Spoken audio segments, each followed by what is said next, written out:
Hi everyone, this is Dr. Sree here. I'm a high altitude trekker and a doctor by profession. I've done a number of treks both in the Indian Himalayas and in Nepal.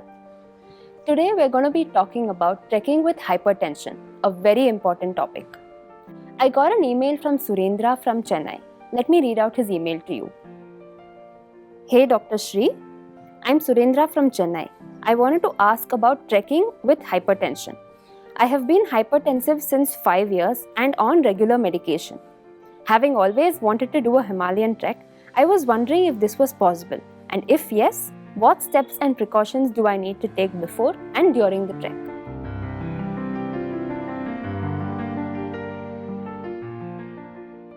Firstly, let's understand what blood pressure means. To put it simply, it is the force of the circulating blood on the walls of your arteries as your heart pumps. Normal BP is around 130 by 80. That is, your systolic value is around 130 and your diastolic value is around 80. It's called as hypertension when you have sustained values of more than 140 by 90. A lot of people think that if you just get your BP measured once and it's more than 140, then you're hypertensive. That's not true. You need at least 3 different readings on 3 different days with values of above 140 by 90 to be diagnosed as hypertensive. So to answer Mr. Surendra's question, research has shown that there is usually an increase in BP with altitude, both in normal people and in hypertensives. However, the level of increase in those with pre-existing hypertension is higher than those who are normal. Now let's talk about how you can prepare for your Himalayan trek if you have hypertension. Firstly, fitness. You have to ensure that you start preparing for your trek well in advance. Start slow, but ensure that you keep preparing well for the trek. You should be able to cover 5 kilometers in 45 minutes if you're brisk walking and 5 kilometers in 38 minutes if you're jogging. Also, it is imperative that you measure your blood pressure 2 to 3 times a week after your workout. This is to ensure that it does not go beyond 160 by 100 and it's still well controlled.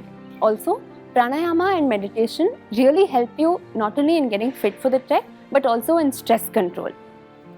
Next, coming to your diet. I cannot emphasize enough the importance of having a healthy, good diet. Whole grains and a diet that is rich in protein and low in salt and sugar is the best. So this was about your preparation before the trek. When you're planning for your trek, try to break your journey when you're traveling to the base camp. Or try to reach the base camp a day earlier.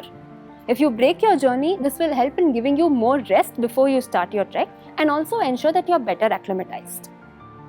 Lastly, but most importantly, don't forget to visit your primary care physician before you plan your trek. Inform him or her that you're preparing for this trek and you're going, and if necessary, they can make changes to your regimen as well. Also, don't forget to pack your medicines accessible in your backpack or your day pack. Now coming to the things that you need to remember on the trek. Firstly, when you reach your base camp, inform your trek leader that you're hypertensive and what medications that you're taking. Our trek leaders are all medically trained to handle any kind of emergencies in the mountains. Also, our trek leaders check the blood pressure readings of all trekkers at the base camp. If you inform them about your hypertension, they will be able to monitor you regularly. If your blood pressure reading is found to be above 180 by 120 at any point on the trek, and if you have any symptoms like dizziness or headache, your trek leader will send you back down to the base camp. This is for your own safety and to prevent any complications. Now coming to the treks that you can choose if you're planning a Himalayan trek with hypertension. I would recommend starting out with treks that do not go above 12,000 feet like Deoratal Chandrashila or Dayara Bugyal. These treks also have easy exits in case you need to be sent back down. It's also important to pace yourself very well on the trek. Remember, it's not a race. Go slowly, but be steady. Keep yourself very well hydrated on the trek too. You can also try local treks in and around your city before you try your Himalayan trek to see how you feel. Also, checking your BP post the trek will not be a bad idea, just to see whether your BP increases too much or if it stays within the normal range. If you have blood pressure but it's well controlled, below 140 by 90 with or without medication, and if you have very good fitness levels, You can think of even doing a moderate to difficult Himalayan trek. Speak to our experienced coordinators and then decide which trek would be best for you. Severe hypertension is when your BP is sustained above 160 by 100. I would not recommend doing a Himalayan trek if you have severe uncontrolled hypertension. But this does not mean that you cannot trek.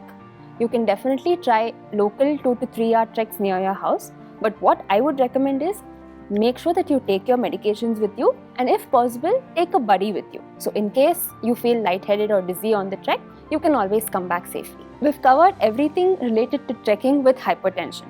If you have any questions, drop in a comment or write to me at drsree@indiahikes.com.